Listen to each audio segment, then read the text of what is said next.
Senhoras e senhores, então estamos dando início à última apresentação do nosso primeiro dia do Congresso Nacional de Direito Consensual no âmbito do Ministério Público, convidando para tratar do tema a comunicação não violenta e o agente público. Para presidir esta mesa, o senhor desembargador do TJPE, coordenador-geral do Núcleo Permanente de Métodos Consensuais de Solução de Conflitos do Tribunal de Justiça do Estado de Pernambuco, o NUPEMEC, Dr. Eric de Souza Dantas Simões.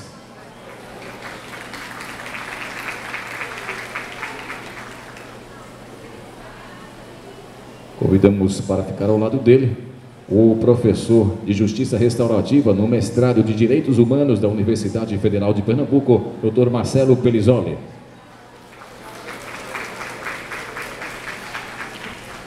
E como debatedor, o promotor de Justiça do Ministério Público de Pernambuco, Dr. Frederico José Santos de Oliveira.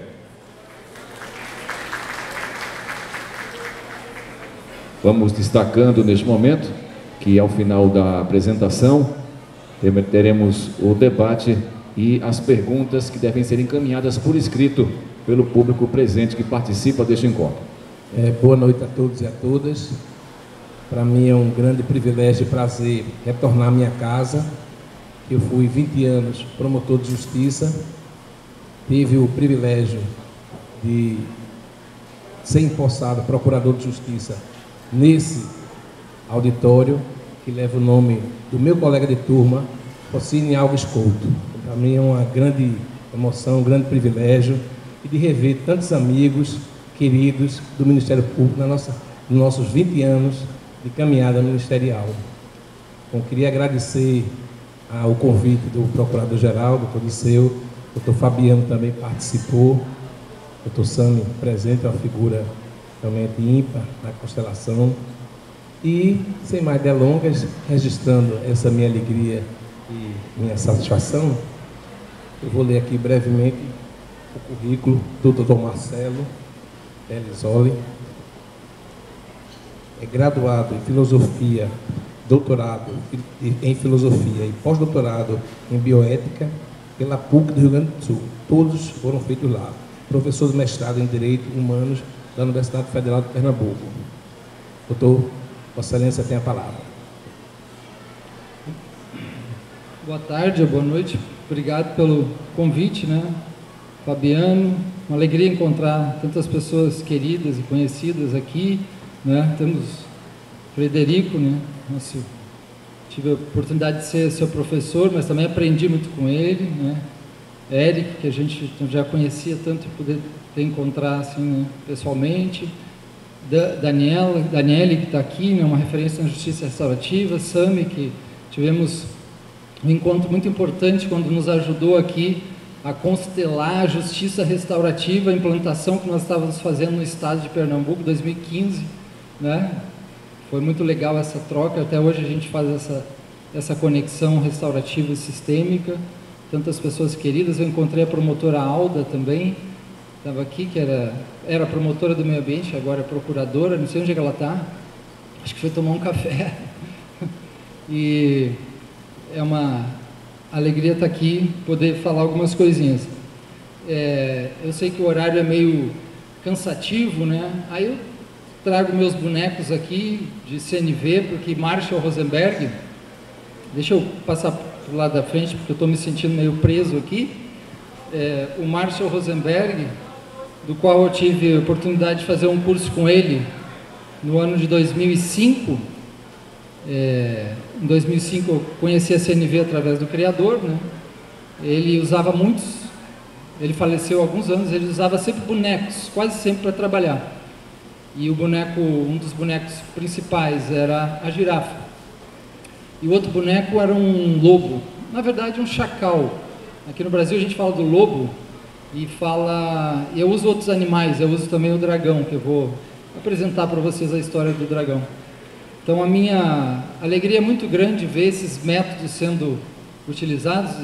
A partir de 2005 que eu entrei em contato com a CNV, logo em seguida senti necessidade de complementar com outras visões que trouxessem uma dimensão mais corporal, outra emocional, e uma outra sistêmica. Em 2008 fiz a formação com o pessoal da Alemanha em constelações familiares, e muitas foram caindo nessa relação, né? 2005 também foi o ano que eu conheci a justiça restaurativa, foi o ano da implantação dos 3 projetos pilotos no nosso país, Porto Alegre, Brasília e São Paulo.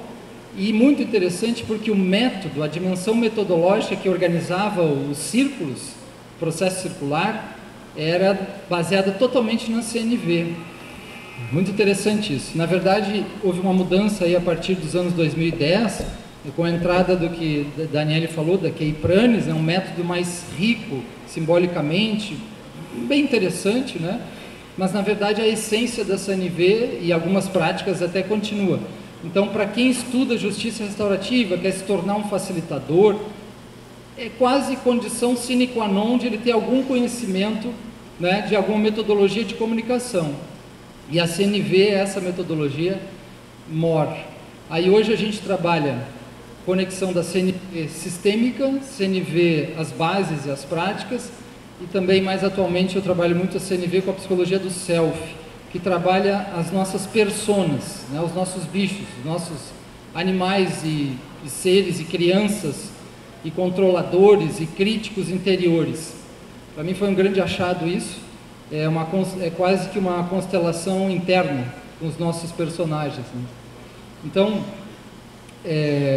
hoje a gente trabalha na Universidade Federal, desde 2014 a gente criou um espaço de diálogo e reparação, restauração, e esse espaço ele trabalha justamente com essas coisas, escuta empática, práticas de círculo, né? Vários tipos de círculo, de diálogo, de cuidado, e quando tem um círculo de conflito, as constelações familiares também, em vista do aumento, principalmente da crise existencial dos nossos estudantes, né? E agora também professores, porque a gente está num período extremamente doloroso para a educação, é muita dor que tem. Eu, por exemplo, quando eu entrei aqui, é o terceiro congresso que eu participo esse ano, que o hino nacional, quando é cantado, eu tenho que sair, ou então, para não chorar na frente das pessoas. Queria colocar isso para vocês, porque essa dor, né, eu acho que ela é importante a gente dizer, e essa dor da educação, assim como tem a dor do meio ambiente, tem a dor do Ministério Público, né, todo mundo tem a sua, mas a gente tem que olhar para ela. E também eu represento, né, um sistema, esse sistema é o sistema universitário, onde a gente tenta dar o melhor da gente, e a gente tem como muito precioso o bem público, os nossos alunos e os pais dos nossos alunos, que entregam esses meninos e meninas para essas universidades, para crescerem na vida e olhar, como foi dito antes, olhar para o seu futuro, olhar para frente. Então, queria também trazer isso. Bom, por mim, eu ficava só contando histórias, porque eu acho que as histórias são mais ricas do que qualquer outra coisa. Eu quero contar uma história que eu aprecio muito as tradições.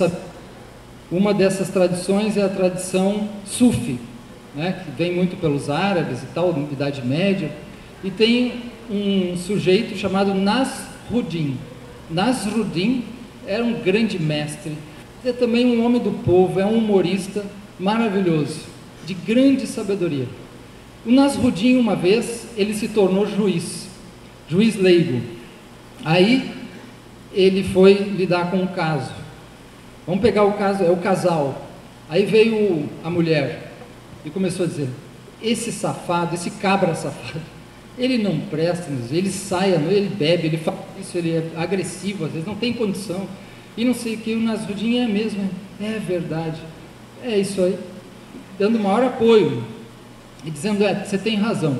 E o escrivão do lado só anotando e olhando para o Nasruddin, né? E aí acabou aquela sessão com o cara, com a mulher. Aí o cara disse: poxa, você já está dando razão aí, mas vamos ouvir outra parte, né? Claro, vamos ouvir. Entra a segunda parte, o marido: olha, essa mulher, ela tem cada estratégia safada, ela me provoca, ela faz de vítima, ela me apronta, às vezes eu perco a cabeça por causa, ela me provoca, e eu falo, e é mesmo, é verdade, eu também já vivi isso e tal, e ele conectou com ele, né? Empatizou e tal, como tinha empatizado com ela, e o assistente, o escrivão, só olhando assim: o que é isso? Aí sai Nasruddin, Você não pode fazer isso, é um juiz que está começando, é assim, você tem que dar um veredito, você não pode dar razão, e agora o que a gente faz? Aí ele olhou para o escrivão e disse, você tem razão também. Isso é uma brincadeira para você se colocar na terceira dimensão da mediação. Eu trabalho muito com mediadores, né? Dou muito curso judiciário, fora do judiciário, e eu digo para eles, eu vou tentar ensinar para vocês só duas coisas, que não tem como ensinar agora. Eu vou provocar para vocês entrarem no caminho do aprendizado. E aí eu não digo de cara o que é. Pense o que é. Só duas coisas. Se você aprender bem, dou por satisfeito, podia acabar a palestra agora. Você, para mim, é a base de todo o processo de mediação. Assim, todo. Não muitas técnicas. Mas eu sei que isso é a preciosidade. Que está dentro de constelação, está dentro de JR, de CNV. Pense um pouquinho. Essa é a terceira dimensão, né? Razão 2, eu de fora vejo as razões que eles não estão vendo por várias questões. Aí a gente poderia falar também aqui, não tem tempo, eu trabalho muito a etiologia dos conflitos. Porque a gente, nessa história de passar por tantos métodos, começou a elaborar etiologias mais ou menos universais. Isso é coisa de filósofo, né? Eu tenho formação na filosofia. Semi-universais, etiologias são raízes, causas dos conflitos humanos. E nós encontramos só 4 e uma agregada, a quinta. Tá? Então vamos pensar um pouco sobre isso. Uma delas, né? Provavelmente vocês já sabem. Esse casal começa a falar, um lado lá e diz, olha, não, porque essa mulher, ela sempre faz isso, sempre faz aquilo, ela nunca de fato faz o que eu peço e não sei mais o que. Aí você estudou um pouquinho de mediação ou de comunicação, sabe que ela sempre faz isso, ela é assim e não sei mais o que. Já apareceu um bicho ali, né? Sempre, nunca, pronto. Aí lá do outro lado, não, mas ele que não faz, é nunca, não sei do que, porque é isso, ele não cuida. Eu não cuido dos filhos, você que não cuida. Não, mas você não entendeu o que eu falei, você não me ouve. Como que você não me ouve? Você que não me ouve. Comunicação. Das etiologias universais dos conflitos é a comunicação. Então, no ponto 1, estava lá a mulher falando, digamos que ele esteja num dia bom, né? Acabou aquele conflito. Aí daqui a pouco estão lá, um dia legal, mas você fez isso, você foi lá, olha, traz isso para mim, né? Faz isso aí. Aí o outro responde de uma forma, e daqui a pouco o outro diz assim, mas você... Por que você não trouxe isso para mim? Você é egoísta, né? Egoísta? Para aí, egoísta. Não, só porque não trouxe isso, mas outro dia também tu não fez isso. Não, para aí. Você está querendo dizer, você está querendo voltar para o passado, porque isso já passou. Não, como já... Qual o problema de comunicação?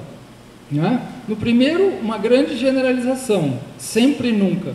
Para a CNV, tem que cortar da comunicação o sempre e o nunca. Porque sempre e nunca, ele cria identidade. Você sempre, você nunca. Então, né? Ou aí, essa outra opção aqui. Você, porque não fez algo que ele queria e não fez de novo, ou mais de uma vez, você é egoísta, por que você não fez? O que é isso egoísta?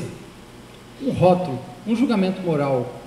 E aí, o negócio pega fogo. Veja que interessante. Tendo até boas intenções, talvez não queria que o outro se desse conta que está fazendo algo errado, mas entrou pelo julgamento, entrou por algo que vai ser lido pela outra parte como ataque, né? Como ataque. Muito interessante. Na segunda posição, vai reagir ao modelo de comunicação do primeiro e o primeiro do segundo. Como é que é o nome disso? Isso é um sistema. Esse sistema não é sistêmico no sentido de Bert Hellinger. Esse é um sistema da comunicação. A comunicação é um sistema. Você liga o software, né? Você liga o software. E quando você liga, o outro entra no software. E esse software, em geral, é Microsoft, né? Por que é Microsoft? Porque micro é pequenininho, né? Micro é pequeno. Então, a gente entra num software extremamente reduzido de ataque e defesa e que opera pelo julgamento. E aí vem os dragões todos para atacar para defender. Então o Rosenberg trabalhava com os lobos, chacais, eu uso lobo, eu uso chacal, eu uso a tigresa, tigrão e os dragões. Posição 1, posição 2. Posição 3, alguém que pode olhar em que coisa esses dois se meteram. Onde é que eles se meteram? Olha o nível de comunicação. Alguém tem que ver de fora e conseguir trazer o olhar da terceira dimensão para eles, né? Isso é um mediador, isso tem a ver com o CNV. Mas se eu continuasse nisso, eu continuaria como outras posições que tem uma quarta dimensão, né? Como, por exemplo, o pessoal da constelação estrutural, não sei se tu conhece, já viu, eles falam dessa quarta, mas que eles pegam isso da Índia, pegam isso de Nagarjuna. Essa quarta dimensão, aqui o Nasruddin, ele disse, você tem razão e você também. Tem coisas que a gente, né, tem razões ali que a gente não sabe.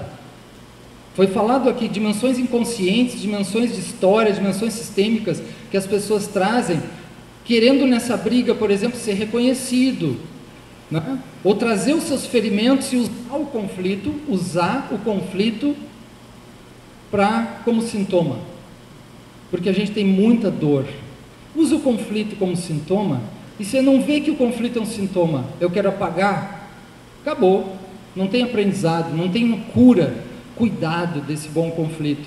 Essa terceira dimensão, essa pessoa ela olha e vê as razões para além das próprias palavras e nas palavras. A quarta, vai olhar, nenhum deles tem razão, nenhum dos dois, eles estão cegos na situação. Então essa quarta dimensão é a dimensão do sábio. Mas vamos deixar assim, é legal essa história do Nasruddin, né? A outra história é dos dragões. Então, na China antiga, a iconografia dos dragões na China é uma coisa riquíssima, belíssima. Na China antiga haviam vários dragões, do ar, do mar, né? da água, terra e ar.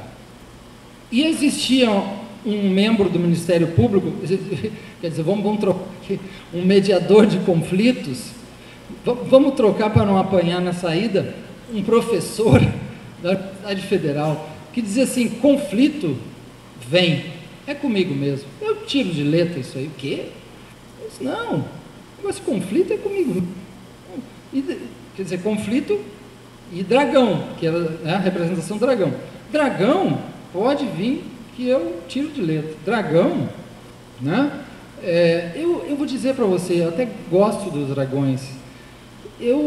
Às vezes quando eu estou lá com a minha mulher, né, daqui a pouco eu estava com a mulher, não, peraí que eu vou começar a falar dos dragões, a mulher, poxa, de novo vai falar dos dragões. Aí ele vai tomar um saquê é no Japão, né?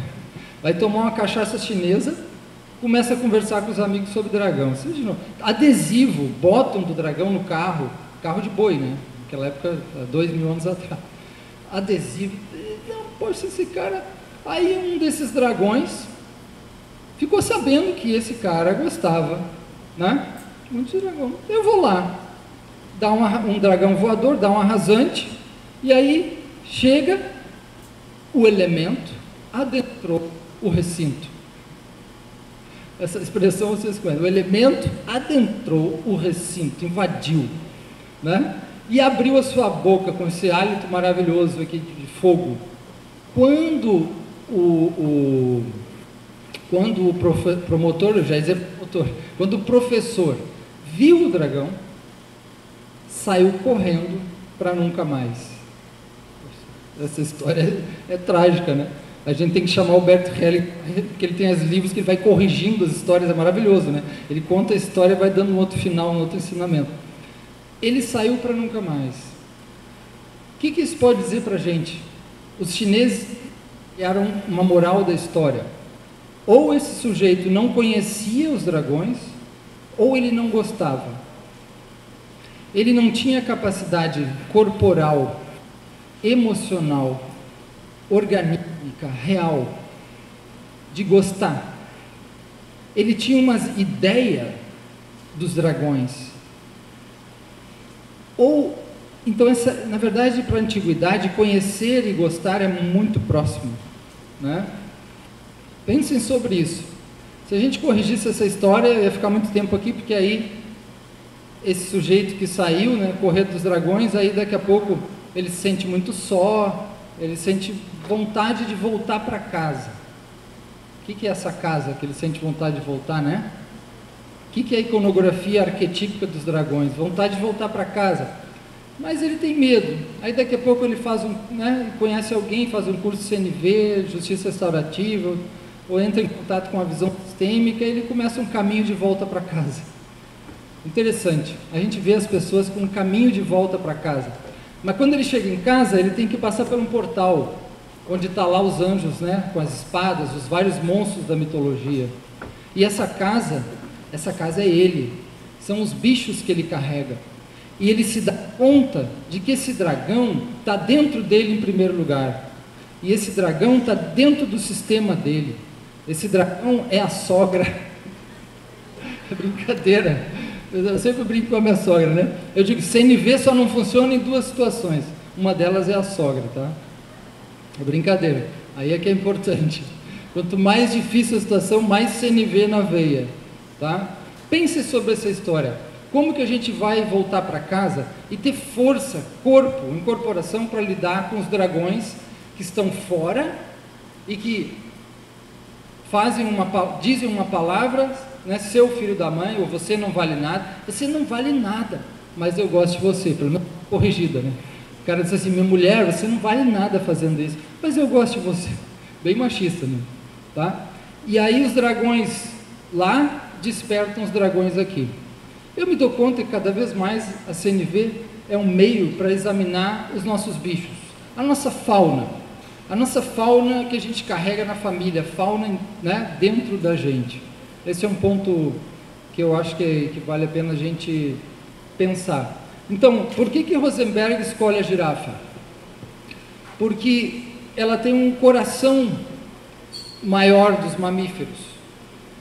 Aí eu queria dizer um negócio, porque um dos conceitos chaves da CNV se chama comunicação compassiva. E infelizmente, as pessoas têm uma visão extremamente alterada do que é isso. Em função do iluminismo, em função do racionalismo da sociedade técnica, perderam a dimensão do que é a filosofia do coração. Se tem uma coisa importante para a gente aprofundar, por baixo de todos os métodos que eu conheci até agora, é esse negócio. Essa filosofia, essa sabedoria do coração, que é uma sabedoria prática, é uma sabedoria das comunidades, é uma sabedoria sistêmica, é uma sabedoria de uma linguagem que sabe produzir diálogo, é uma sabedoria da mediação, e é uma sabedoria, não é romântica, porque nós entendemos coração como algo romântico. Nós temos uma dificuldade muito grande hoje em entender isso. E Rosenberg dizia, a CNV, assim como outros métodos também, não são uma técnica só. Foi falado isso antes, né? Sam falou isso, Daniel deixou isso também de alguma forma bem, né? Pelo menos muitas vezes estava implícito ali. Não se trata só de um método. O método, ele está assentado sobre uma consciência, sobre uma entrega, sobre um tipo de prática. Uma dessas práticas é entrar em contato com seus dragões. Como é que esse dragão mais ou menos aparece? Esse dragão é verde, não é por nada. Que verde, eu sou da época do Hulk. O Hulk é aquele cara que é todo arrumadinho, né?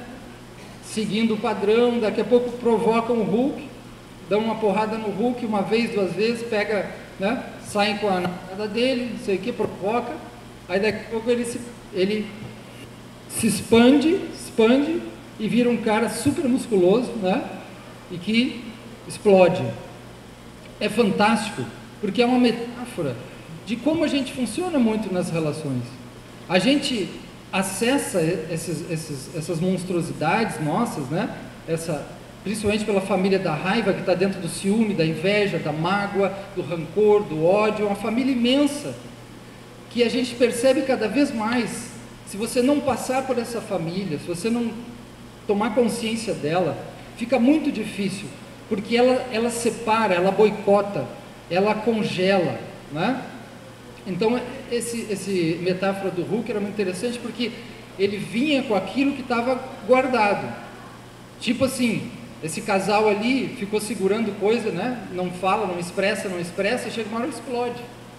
Isso é muito comum, chega uma hora que explode, né? Isso é um relato muito comum.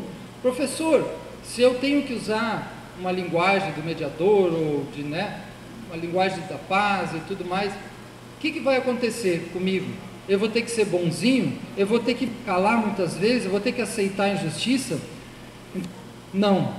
Essa é uma visão muito errada desses métodos, principalmente da CNV. Porque tem gente que acha que a comunicação não violenta é um método de contenção.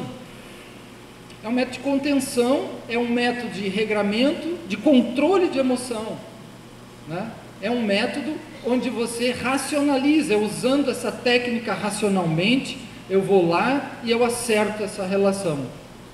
Gente, eu já vi tanto aluno meu fazendo curso de CNV, e a primeira coisa que eu pergunto é: qual a intenção que você traz? E a gente começa a conversar, e pela intenção, você vê que muitos deles queriam modificar a outra parte. Quando eu quero modificar o outro, eu digo: sabe o que você pode estar querendo fazer, querido? Você está implicitamente dizendo, às vezes eu faço uma mini constelação e boto isso. A pessoa vai querer, aí eu coloco assim, para ela cair na real. A frase que ela quer, que precisa, você tem que modificar, e agora diga assim para ele: eu não consigo aceitar você. Eu tenho dificuldades e não posso lhe amar ainda totalmente. É para dar assim um pouquinho aqui, para a pessoa se dar conta, né? Então, investigar a intenção do uso de um método é muito importante, porque a intenção, a motivação, a energia do processo, nesses métodos que vocês estão vendo hoje, isso conta. Isso tem a ver com paradigma, isso tem a ver com o olhar compassivo, o olhar sistêmico, o olhar restaurativo. Existe um olhar restaurativo que eu vejo o dragão e vejo algo mais. Eu vejo o que o dragão está protegendo. É muito diferente. Se eu conversar com uma pessoa em conflito, se eu sou um mediador, seja o que for, um operador, se eu olhar para ela, com o tipo de agressão que ela está usando, conectando com essa visão, por exemplo, não é uma visão muito diferente daquela do bem e do mal, né? Da dicotomia do mal que merece punição e do bem que merece recompensa, e assim a gente vai criando divisões de bem e mal, isso é próprio maniqueísmo e dicotomia. Então, como que eu olhar para essa dimensão do que o que tem quando aparecem os dragões dessas pessoas, na forma de agressão verbal, qualquer tipo de conflito, né? Onde aparecem essas monstruosidades, vamos dizer assim. Que função ela tem? Isso é a função da girafa. Uma visão da girafa, ela vai olhar com muita transparência. Ela vai tentar ver não a partir do olhar moral. O olhar moral, na nossa tradição, é um dos olhares mais destrutivos e matadores que tem. A moral que assina embaixo de toda a destruição ambiental, da pobreza extrema, da agressão às jovens, tudo isso é moral. Isso é muito importante a gente pensar. A CNV, quando ela vem tem uma oposição, algumas oposições. Uma oposição é o julgamento moral, porque ele constrói uma imagem, um olhar que separa as pessoas, não vê o sistema, não vê as necessidades, não vê o nível do organismo, que é os sentimentos desse organismo, não consegue ver o grito e o pedido de socorro por trás de uma possível agressão. Eu tenho que compreender, eu não tenho que perdoar, eu não tenho que ser bonzinho, mas eu tenho que compreender. Eu tenho que compreender. Como que eu vou compreender? Como que eu vou ver que por trás das ações dessa pessoa, draconianas, desse casal brigando de qualquer situação, ou de uma indiferença que a pessoa corta o amor, boicota, corrói, chantageia, outros tipos de provoca, ironiza, né? Generaliza, julgamento moral, julgamento de valor. Fiz uma breve descrição dos principais problemas da comunicação agora, né? Por que entra nisso?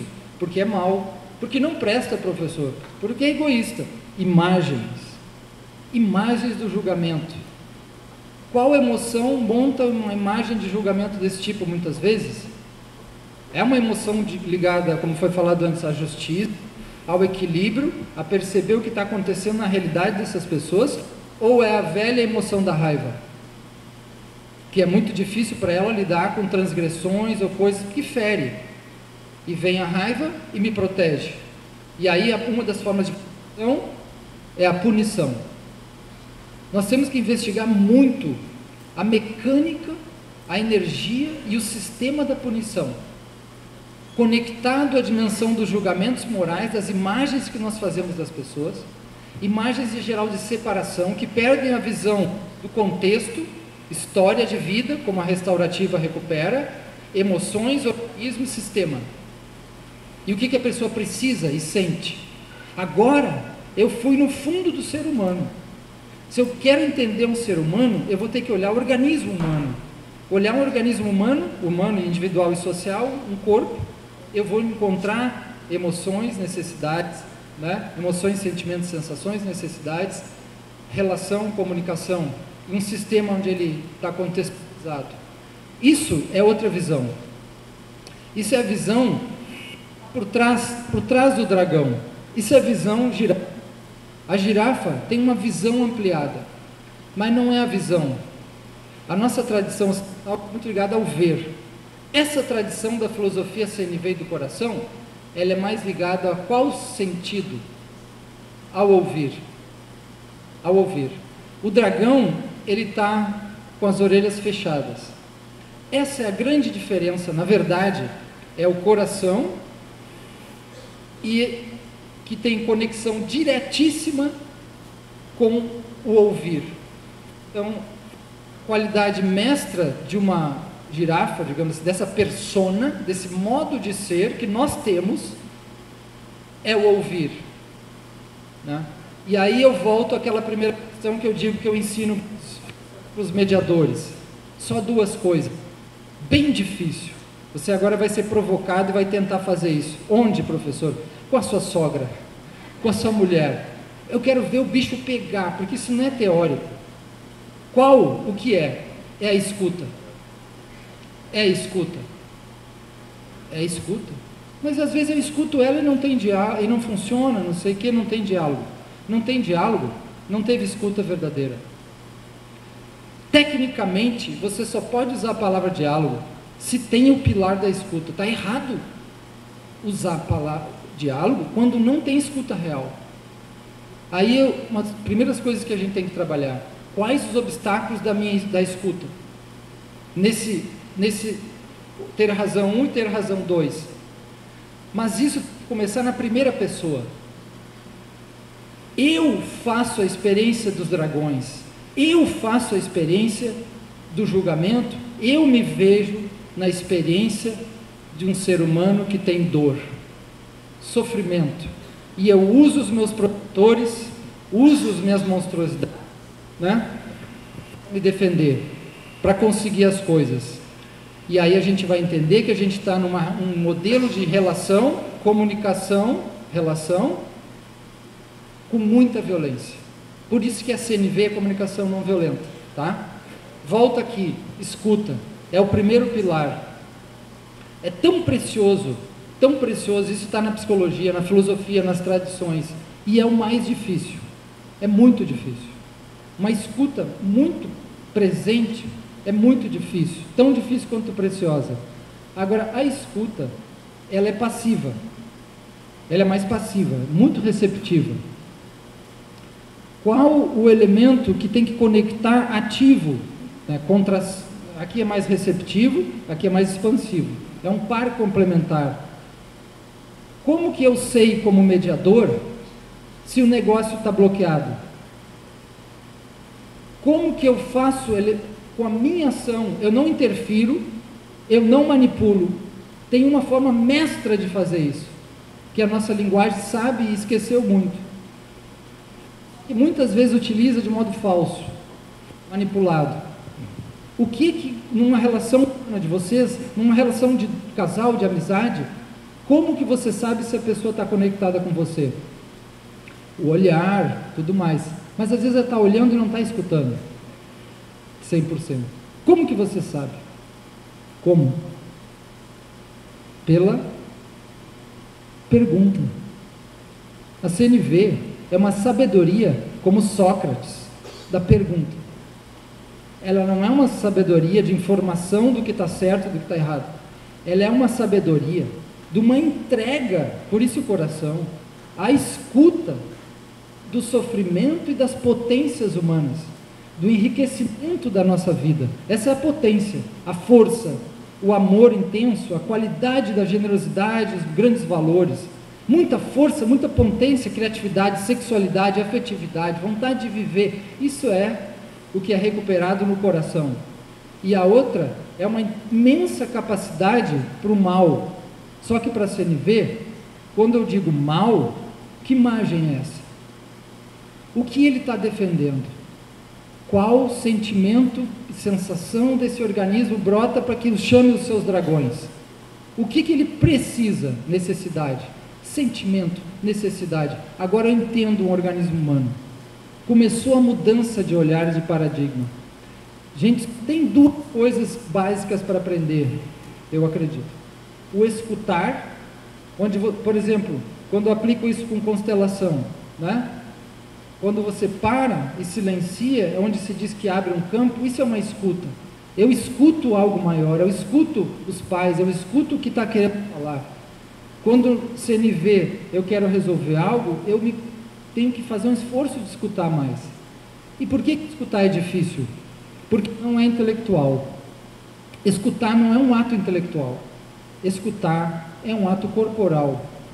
É uma disposição onde você se coloca corporalmente na presença. A presença envolve sensações, um aspecto sensório, um aspecto de disposição corporal, organísmica, onde você faz um esforço de se colocar na presença onde você está com aquela pessoa. E quando vem um pensamento, algo que vai lhe retirar, você volta para a presença. Tem um aspecto até de atenção, concentração, como práticas meditativas trabalham muito isso. Por que no caso de Kay Pranis, né, a idealizadora do Círculo de Construção de Paz, que a gente utiliza, por que ela diz assim, você quer ser facilitador?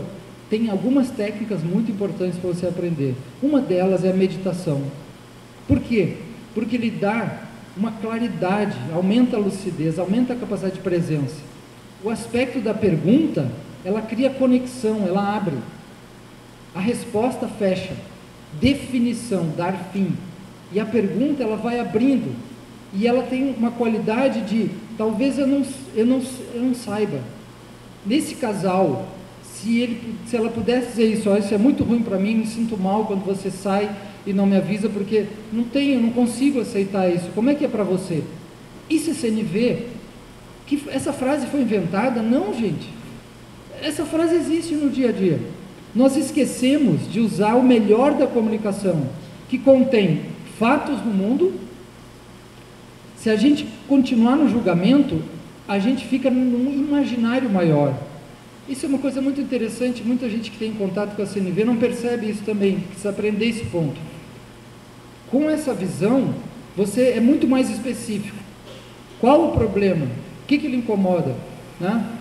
Porque bate a porta, porque não me avisou quando eu não ia voltar, né? É uma coisa. Sempre é totalmente genérico. Egoísta é uma imagem extremamente genérica. Eu preciso saber quais os fatos aconteceram que me incomodam, que eu quero ficar. Gente, é uma diferença enorme entre a comunicação agressiva, ela é extremamente genérica, extremamente abstrata, ela não tem concretude, ela diz conceitos, rótulos de identidade para uma pessoa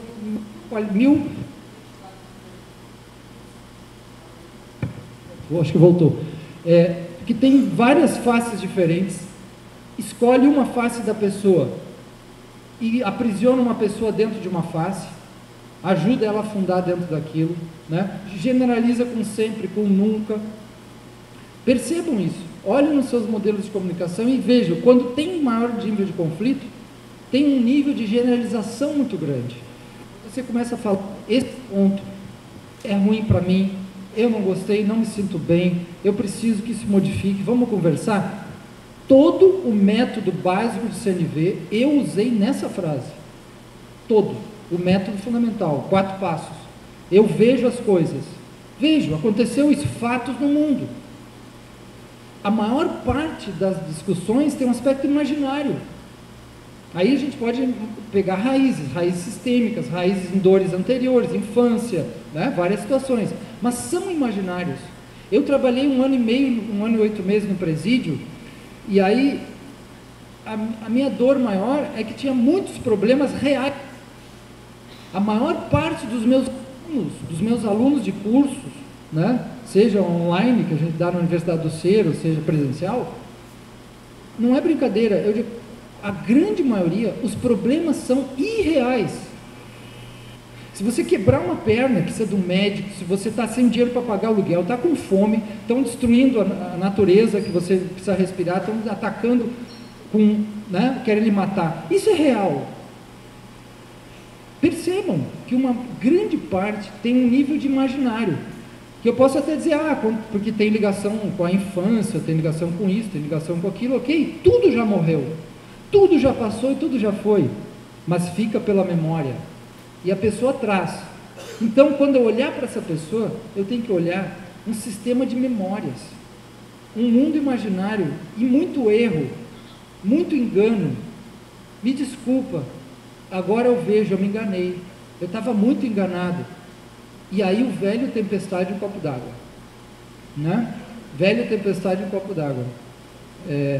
Tem muitos bichos aqui, mas eu quero que vocês não olhem como oposições, porque tem muito curso de CNV que opõe os seus lobos, e agora eu pego lobos e dragões e bicho tudo, que você tem que acabar com esses bichos, né? E esse bicho é mau, e reproduz um sistema de novo do bem e do mal. O que a gente tem que perceber, que esses bichos que a gente utiliza são protetores. Alô? Está cortando. São protetores, né? Senão a gente não vai entender o que está acontecendo com a violência. A gente tem que ver que eles vêm responder a dificuldades, a necessidades, a ferimentos, situações. Com isso ele está legitimado, é outra situação, mas eu preciso entender, eu preciso compreender o que é eu preciso compreender o que é um ser humano como um organismo efetivo, real, não idealizado como esse dragão da história, que eu acho que ele é isso, isso, isso, e eu nem perguntei para ele sobre a vida dele, eu nem vi algo do sistema dele, eu não vi algo das necessidades, nem das emoções, nada. Então eu não entendo. Nós, operadores da educação, da justiça, lidamos às vezes com as pessoas sem entrar em contato real com elas. O que significa? Se você vai falar em método autocompositivo, tudo isso que a gente está falando, isso não pode.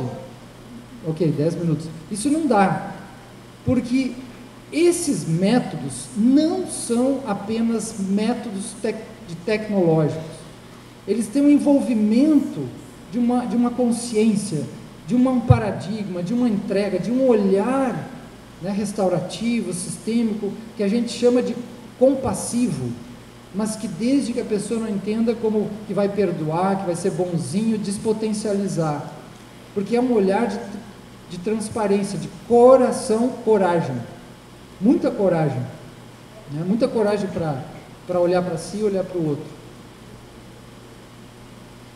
Estou correndo muito, estão acompanhando, está fazendo sentido. Eu fico preocupado porque o tempo é muito curto, né?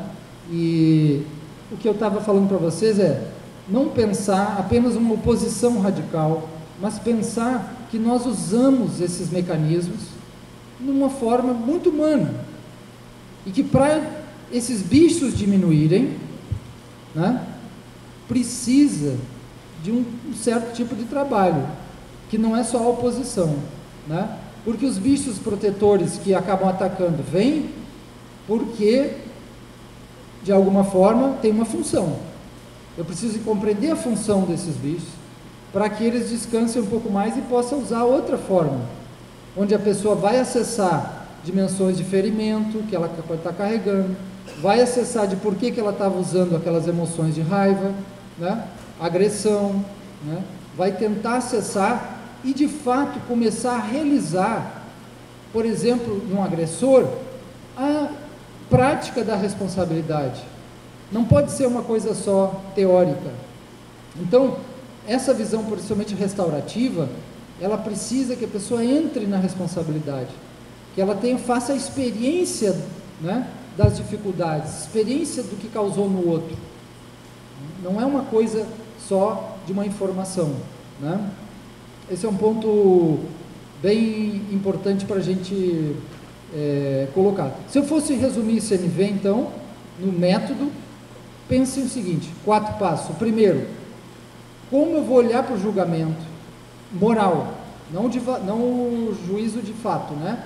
Julgamento moral e de valor, e vou começar a perceber que ele traz grande armadilha, porque quando uma parte entra no julgamento moral e valor, atinge a outra, pega imagens parciais, são imagens em geral agressivas, rótulos como egoísta, você é isso, você é aquilo, você é controlador, você é hipócrita, você é aquilo, e instaura o sistema de comunicação e a energia e as emoções correspondentes provocadas por esse tipo de linguagem. Eu tenho que olhar o software e dizer: opa, querido, fulano, quando você está querendo dizer que ela é egoísta, que você queria que ela fizesse isso para você e não aconteceu, você não sente bem e tal, eu ajudo o outro a entrar na linguagem resolutiva, na linguagem da eficiência, que a gente chama também a linguagem da compassiva, né? Que é a linguagem do que ele sente de fato, do que ele precisa como um organismo humano, do que ele carrega na sua história de vida, no seu coração, que ele também carrega pai, mãe, sistema familiar. E seu coração? É lá onde ele carrega esse sistema. Se ele não toca aí, não chega aí, está bloqueado. Como que uma vítima vai se recuperar? Também acessando esse lugar, também acessando essa dor, expressando isso de alguma forma. Então, o que a CNV pode ajudar muito a justiça? Muitas coisas. Essa qualidade da expressão, que as pessoas tenham um lugar para se expressar e que você pergunte para elas a pergunta mágica em vários métodos. Só que é uma pergunta mágica desde que você entenda a profundidade dela, insista nela. O que você sente agora? O que você sentiu quando ela fez isso? Na verdade não é o que lá atrás, porque lá atrás vem só como memória. Como você gostaria de se sentir? O que você precisava na situação, ou que precisa agora? Isso é necessidade, isso é sentimento, né? Você percebe o impacto agora, vendo o que essa pessoa coloca, o impacto do efeito sobre a vida dela? Isso é pergunta para ele se dar conta de dentro para fora, dos sentimentos e necessidades, e nessa relação de humana, de família, de comunidade, o quanto eu posso ferir alguém, né? Então, fatos no mundo, vamos falar de fatos. O tempo inteiro a pessoa começa a desviar para imagens, julgamentos morais, a gente entra e, peraí, o que aconteceu? Ah, esse fato me incomodou, isso quer dizer, volta para os fatos concretos, específicos. Esse é o trabalho. Se eu for falar em termos da técnica, eu como mediador ou como operador, eu trago para os fatos específicos, né? Mas primeiro, eu tenho que fazer outra coisa. Eu não posso sair corrigindo a pessoa. Eu tenho que ser o lugar, a presença que instaura a escuta perdida nessa relação. Eu tenho que ser esse elemento, né, que pode olhar para além do julgamento. Por isso que a CNV convida muito, como foi falado outros métodos também, a você fazer a experiência em primeira pessoa.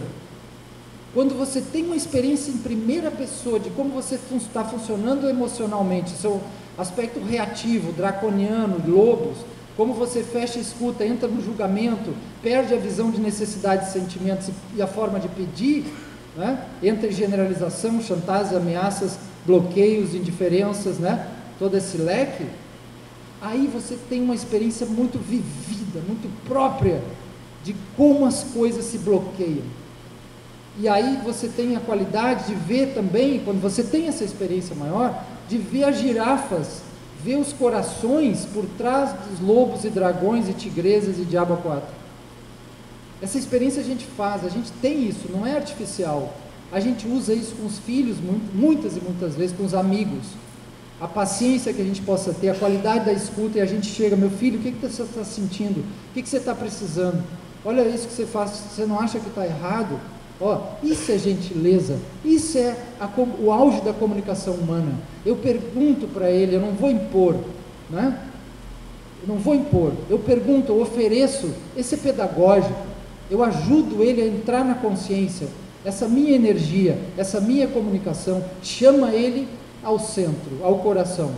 Então o CNV chama o tempo inteiro ao centramento, um lugar mais central que eu possa acessar os melhores valores, fatos, sem julgamento, não precisa de julgamento moral, faz essa experiência, não precisa de julgamento moral, julgamento de fato.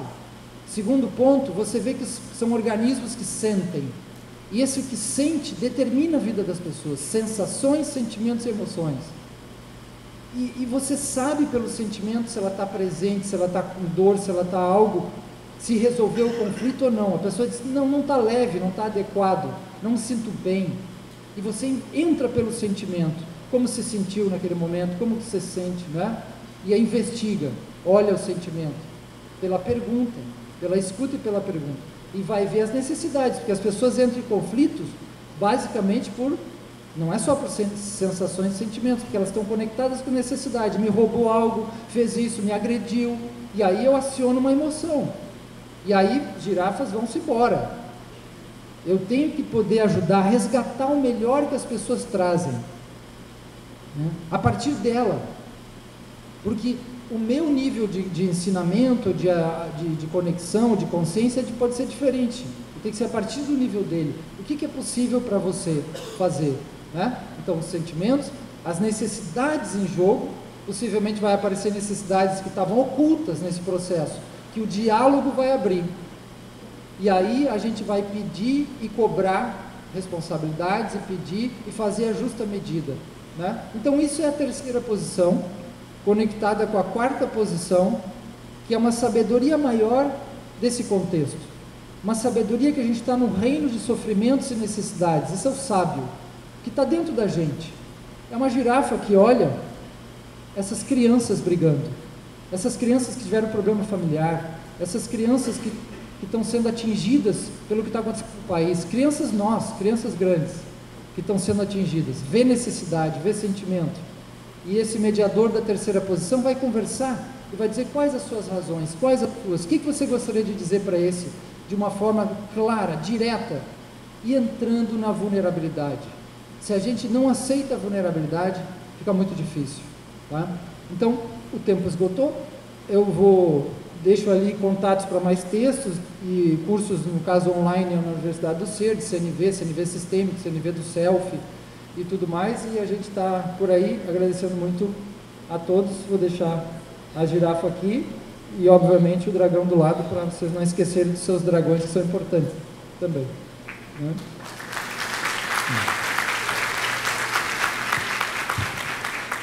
Eu agradeço ao professor Marcelo pela excelente explanação, realmente foi uma aula muito importante, e uma coisa que o Excelência falou, de não ser ouvido. Eu estou como coordenador do NUPEMEC, que é o Núcleo Permanente de Métodos Consensuais de Solução do Conflito, desde 2016, e já vi inúmeros casos de processos que tramitavam há muitos anos, e com a conciliação, só pela outra parte, ouvir, é feito o acordo, resolvido o problema. Parabéns, professor, excelente.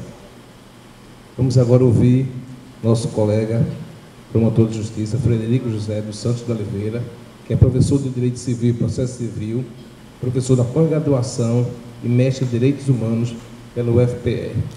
Meu amigo Fred. Obrigado, boa noite a todos.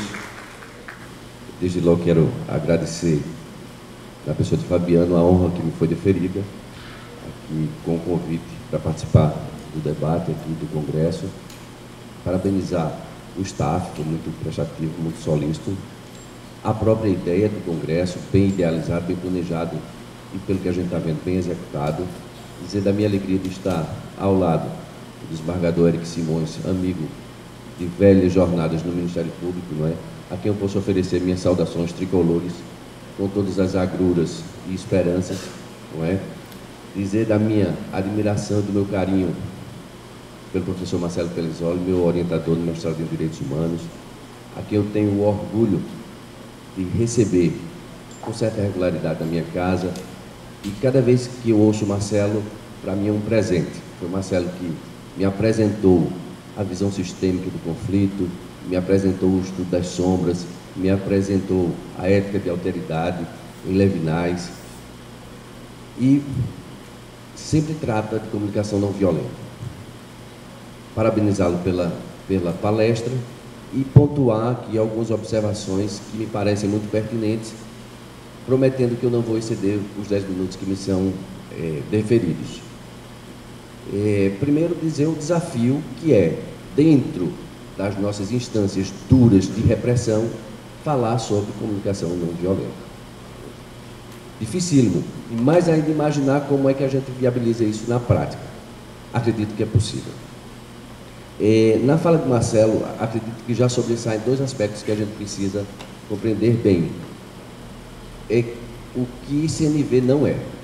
Para que a gente entenda que comunicação não violenta não tem uma preocupação apenas com a linguagem, ou uma linguagem acessível, uma linguagem que se torne compreensível a todas as pessoas. Há um tempo atrás, um colega nosso ofereceu uma denúncia e disse que o acusado bêbado estava sob os aflúvios de Baco. E o juiz, quando foi interrogá-lo, perguntou se ele estava realmente sob os aflúvios de Baco. E ele disse, não, eu tinha bebido muito nesse dia, tinha tomado muita cachaça, agora isso eu não estava não.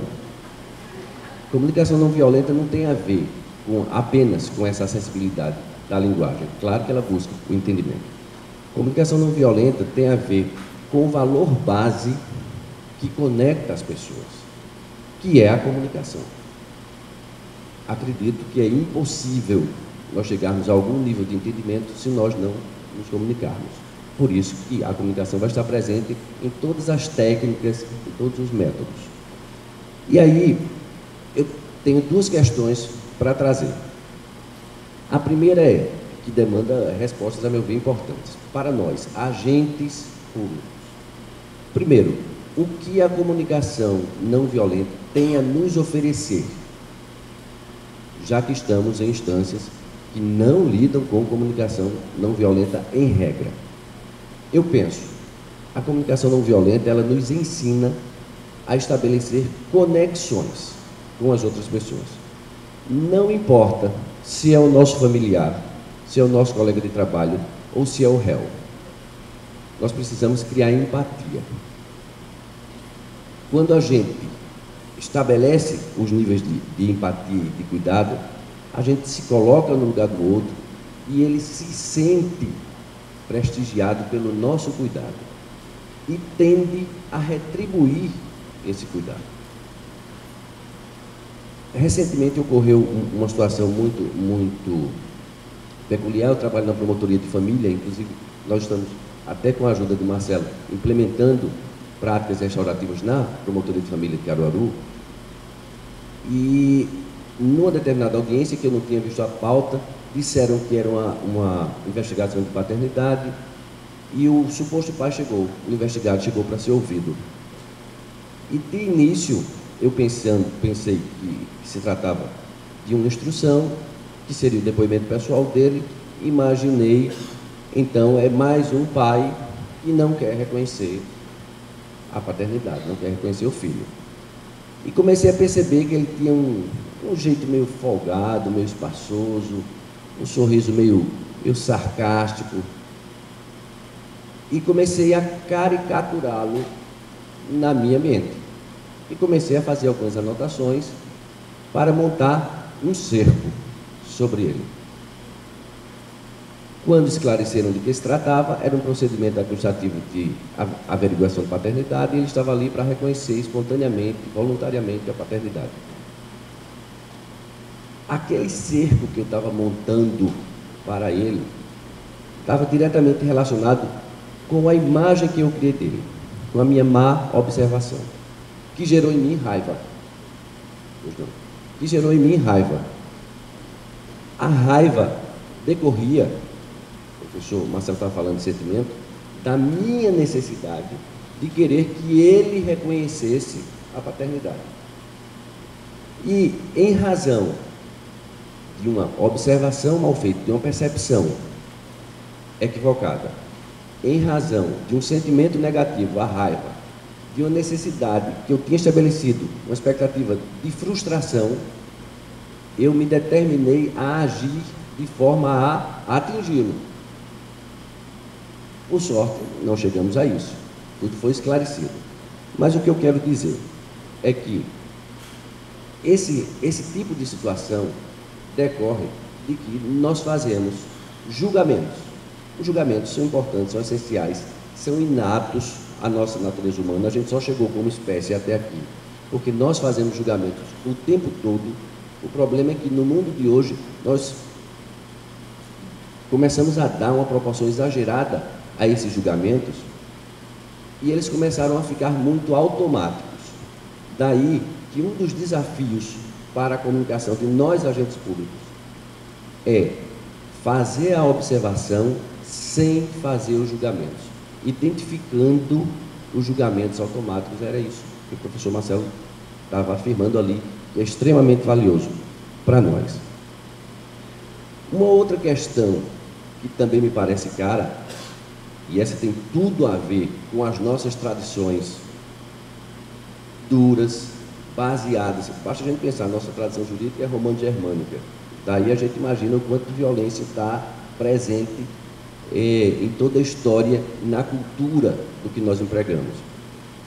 É nós respondermos sinceramente a questão, o quanto há de poder e de ego nas nossas relações. Não importa, novamente digo, se é a nossa relação familiar, a nossa relação de trabalho ou a nossa relação com o réu. Algumas pessoas sentem necessidade de poder. Para a CNV, poder não é uma necessidade. Necessidade é o pertencimento, como já foi dito aqui. Necessidade é o reconhecimento, é a aceitação, é o acolhimento, é o amor.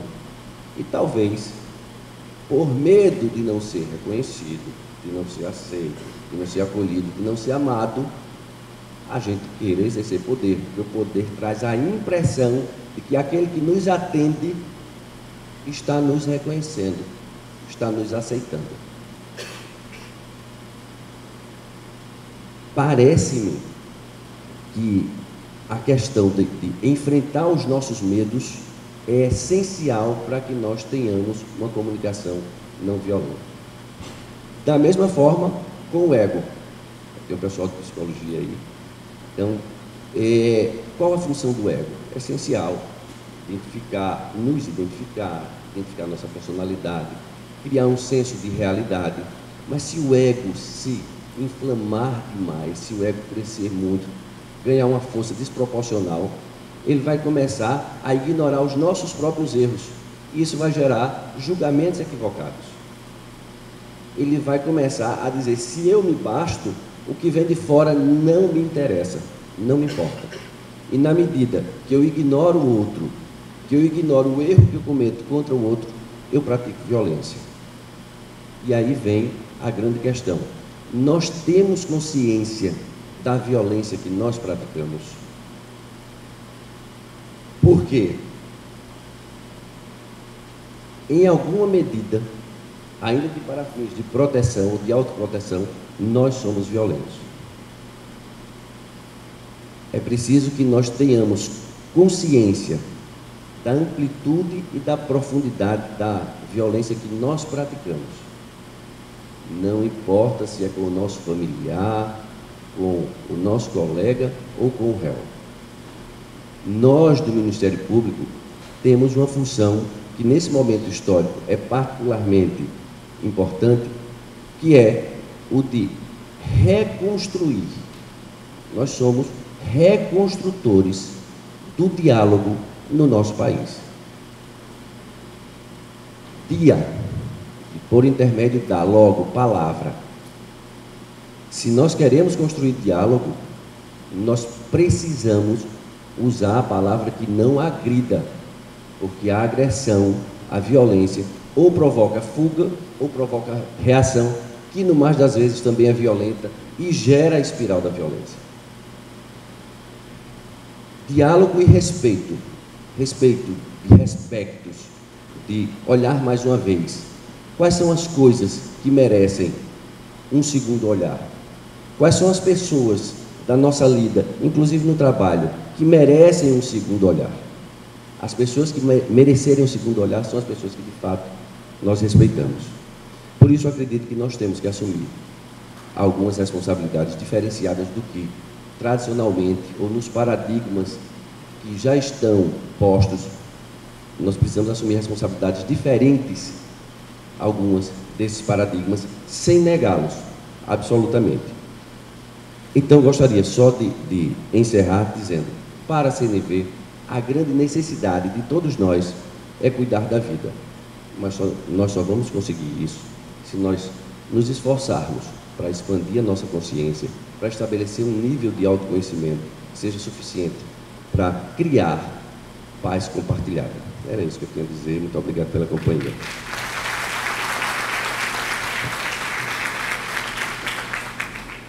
Agradecer ao amigo Fred pelas belas ponderações e passo a palavra ao nosso professor para a conclusão final. Na hora de encerrar, né? Tem alguma pergunta, alguma coisa? Não sei se... Não tem tempo. Não sei. Encerrando. Oi? Se alguém tem alguma pergunta?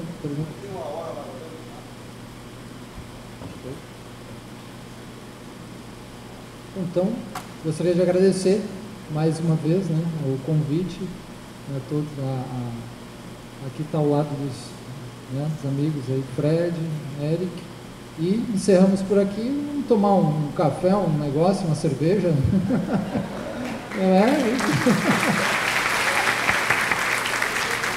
Eu queria agradecer a presença de todos. 7h25, todo mundo atento.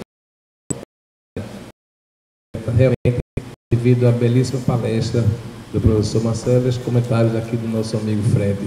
Acredito que devo encerrar agradecendo ao professor Silvio Tavares, diretor da escola, pelo convite, Fabiano, procurador-geral, e ao Ministério Público, como tudo, que sempre será minha casa.